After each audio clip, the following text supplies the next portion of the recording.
Hey scholars, welcome back to chapter 3 where we're looking at what happens to matter in an ecosystem. And in this section today, we're going to be directly talking about the nutrient cycles, the major 5 nutrient cycles that you need to know, as well as some kind of how those nutrients flow, how do we interact as humans with those. That's what we're going to be looking at with this section. So we'll start with our 5 cycles. They're called the biogeochemical cycles, aka the nutrient cycles. Mostly because of, obviously, they flow through living things as well as the earth. There's the bio and the geo, and obviously they all have to do with chemicals as well. The nutrient cycles, they are the hydrologic, which is the fancy name, and don't forget it, for water cycle, we use hydrologic cycle in science. Carbon, nitrogen, phosphorus, and the sulfur cycle.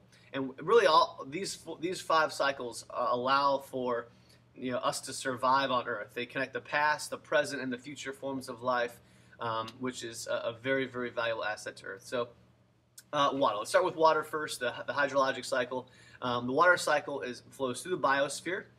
It's a natural renewal of water quality. There's 3 major processes to renewing water quality. There's evaporation, which is literally going from a liquid to a gas.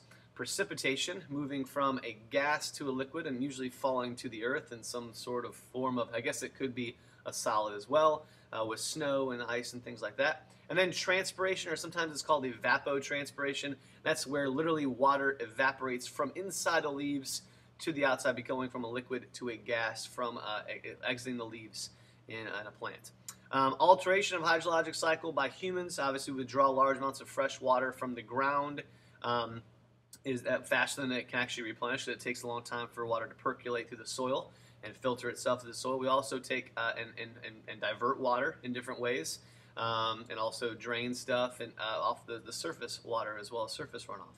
We clear vegetation, which can obviously have some issues since we have water being held within plants, and increased flooding when wetlands are drained. Sometimes we'll drain wetlands and actually build over them, and that can cause some major problems with the ecosystem as well. This is just a little image to show you, as we've talked about, again, precipitation falling to the ocean or over land. There's precipitation on land. There's evaporation from land or from the ocean or from freshwater lakes as well, evaporating, going back into the atmosphere. Condensation occurs. That's what leads to precipitation up in the clouds. And then some of that water obviously runs down into surface runoff and gets into lakes and reservoirs, maybe back out to the ocean. Or it actually precipitates or percolates, infiltrates through the soil down into aquifers, which is basically underground water. That water does move very, very slowly towards low-lying areas, even lower-lying areas, usually the ocean. And so that is kind of the major impact. That's kind of the natural part of the hydrologic cycle. Now, the human part is here in pink or red, I don't know, orange, I guess. Global warming can attribute to ice and snow melt, which would obviously move where water itself is located throughout the world. Reduce the recharge of aquifers and flooding from covering land with crops and buildings, so you reduce that recharging of aquifers is a bad thing. Or concrete, if we put concrete over it. Doesn't allow it to percolate through the soil very well. Aquifer depletion by over-pumping. We overutilize water, in this case with farming. We also, with farming, can pollute our waters with point source pollution or non-point source pollution with runoff. And then increased flooding from wetland destruction near the ocean down here, where that's usually a wetland, and that can cause some major flooding and really do some bad stuff to humans, human building as well. So that's kind of the gist of the hydrologic cycle. Let's move on to some basic properties of water. Again, this is science focus. This should be a review for you. But properties of water are due to its hydrogen bonds between water molecules. Existing as a liquid over a large range of temperatures. Changes in temperature are very slow. It has a very high boiling point, 100 degrees Celsius.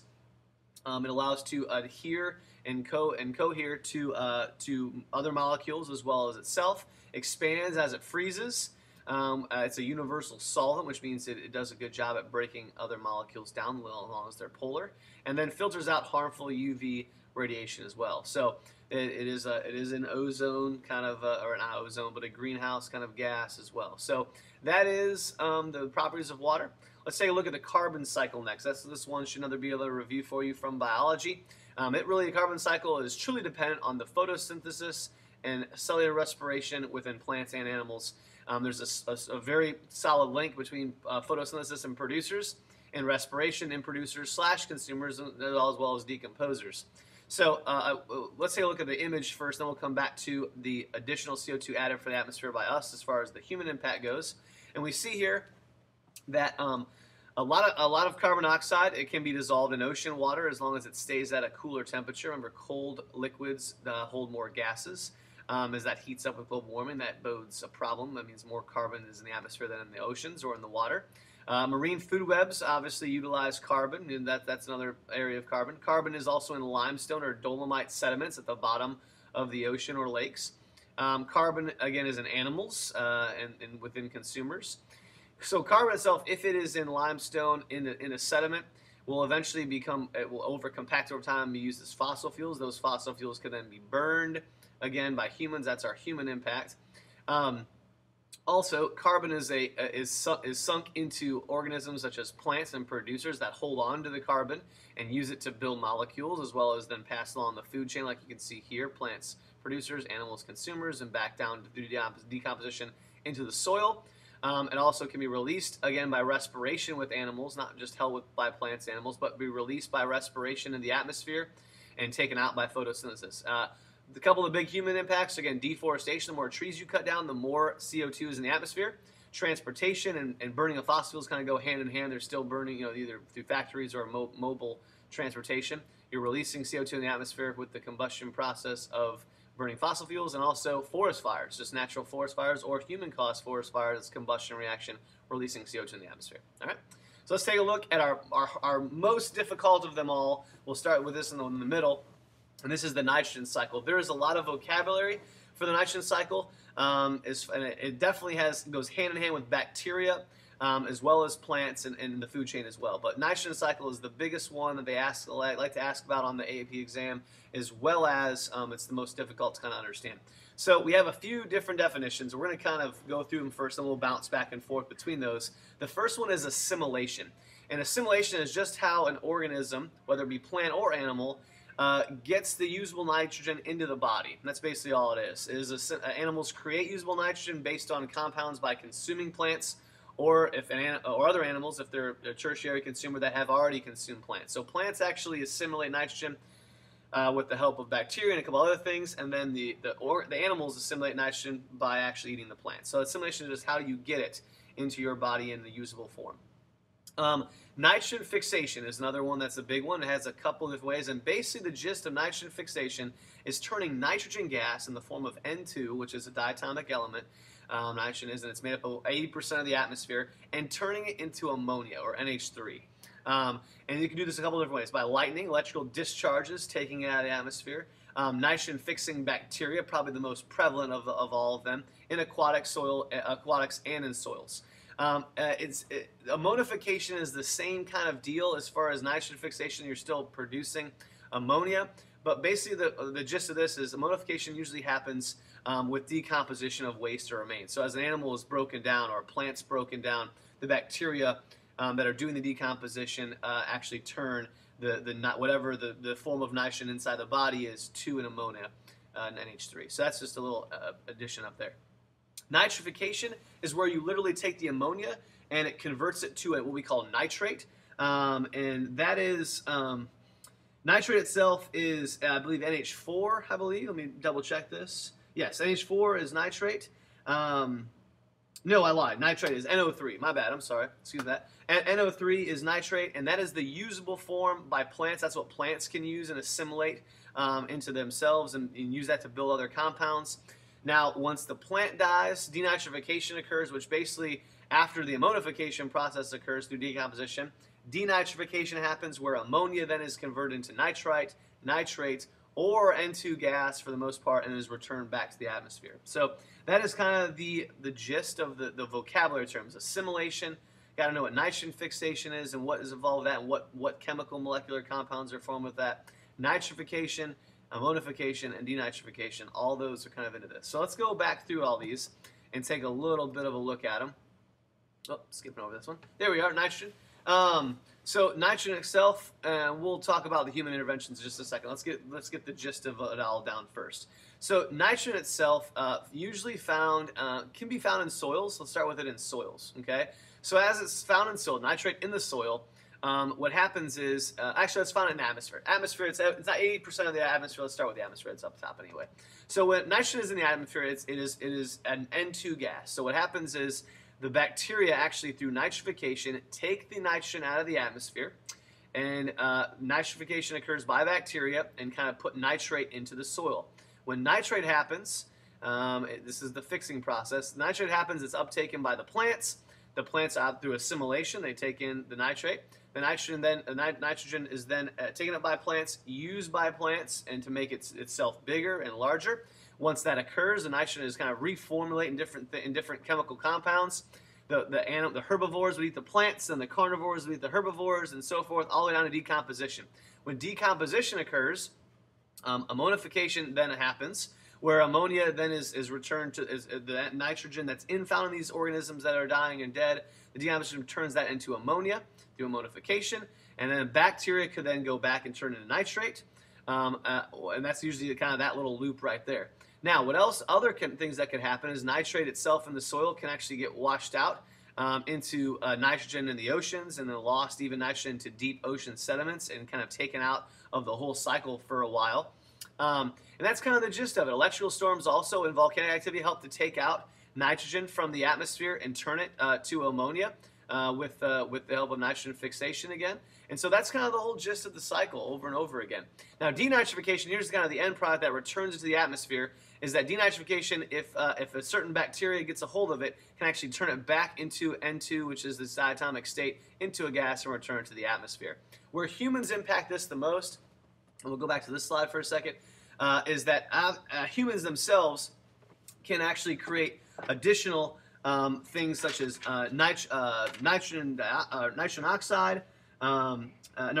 oxide, as well as nitrogen gas itself. So nitrous oxide as well as nitrogen dioxide gas. So those are kind of the couple of things that how we do it, and this is how we do it first of all. So for this one, additional N2, N2O, and NO2 is literally we add large amounts of nitric oxide into the atmosphere. When N2 gas and O2 combine, as we burn fossil fuels at very, very high temperatures, mostly in factories, but also can be doing in cars, trucks, especially jet engines. And in the atmosphere, that gas then can be converted to nitrogen dioxide gas, which is NO2, and then that can be then converted to nitric acid vapor, which ends up coming down as acid rain or acid deposition if it's a solid like snow. The next big one we have is destruction of forests, grasslands, and wetlands. We obviously, by destroying those things, we're kind of stopping a sink for nitrogen gas, and have a kind of big part there. We also add nitrous oxide gas to the atmosphere through more action of anaerobic bacteria on livestock. So the more livestock we have, the more bacteria are trying to break down that feces, and then that increases nitrous oxide. We also release large quantities stored in soils in the atmosphere through destruction of forests, grasslands, burning those as well. We add excess nitrates to bodies of water when we use nitrogen as fertilizer. And so we also remove nitrogen from topsoil when we try to harvest those nitrogen-rich crops and irrigate crops, things like that. So we remove nitrogen from topsoil if we take the plants that are obviously hard, we assimilate that to us. We also add excess nitrates to bodies of water when we fertilize crops, which has lots of nitrates in it, and it's run off into bodies of water. So those are kind of our major impacts, and you can see the image of those right there. There's nitric oxides burning of fossil fuels at very high temperatures, nitrates running off into the ocean or lake system or river system because of runoff from fertilizers, and then eventually down as far as farming goes, down into turning into ammonia in the soil based on manure from cows and cattle. So that's the hardest one. If you got the gist of that, you need to slow that down, go back to it, kind of talk more about. Get back into all those vocabulary words, definitely do that. But that's probably the biggest one on the AP exam that students struggle with the most. This is just the annual increase in atmospheric nitrogen due to human activities. Just kind of showing you over past years. This is fossil fuels, kind of what's attributed the most. Nitrogen fixation, agro ecosystems, fertilizers, industrial use. There's the total human impact combined, and it could keep going up and up with the need for higher food production. So that's kind of a big issue. All right, so phosphorus cycles. We'll start slowing down, getting a little bit easier now. Phosphorus cycles through the biosphere. These are cycles. This cycle directly depends on water, the Earth's crust, and living organisms. It's kind of a nice little cycle that everyone gets involved with. It also is usually the limiting factor for plant growth, more so than nitrogen itself. So phosphorus is kind of a big deal for plant growth. We'll talk about the impacts in a second, but let's take a look at the cycle itself. We'll start with phosphorus. Where should we start with? Let's do. We'll start with phosphate in rock, fossil bones, guano, things like that. When erosion takes place, then that is obviously brought down into dissolved into water. It can phosphate is then in shallow ocean sediments. If it goes deeper, it can be kind of stored long term. Usually, if an upwelling occurs, it can get back into the food web itself with seabirds and everything else. Plate tectonics can also help move that as well, and help with erosion too.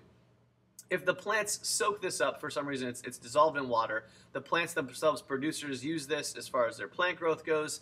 It gets absorbed by the plant, and then again the organisms through the food chain, up all the way to decomposers, then back through bacteria, back to water itself, or into the ground. The biggest issue that we have, again, with all these in red is from humans, is phosphate and sewage. Obviously, our fecal matter, we have phosphates in all of us. That can cause major damage to aquatic ecosystems through runoff. Phosphates in fertilizers as well, trying to grow crops, so that just adds where we can end up having algal blooms in our ponds. And phosphates even in mining waste. All that can be run off into your water systems, which can cause a big problem with what we call eutrophication, where you see a lot more nutrients building up, more algae, and that can totally change the dynamics of an ecosystem. So those are our big impacts. We'll go back to that. Impacts, again, clearing forests, which again hold some of those phosphates.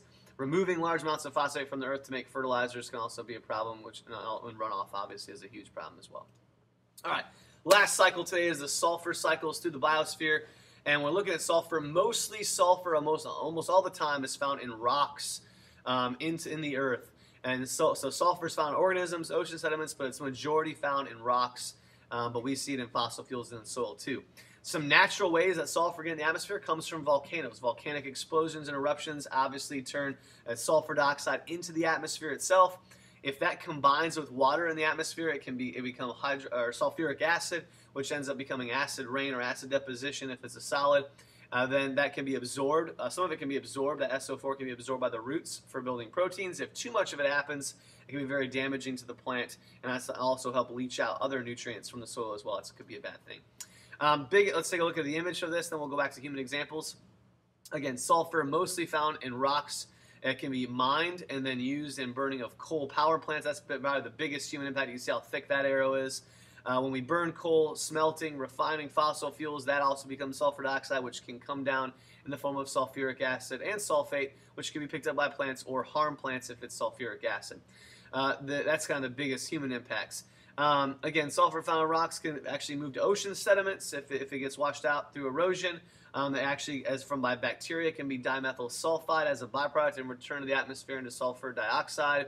It can also just come out of the atmosphere naturally because of volcanoes and returned.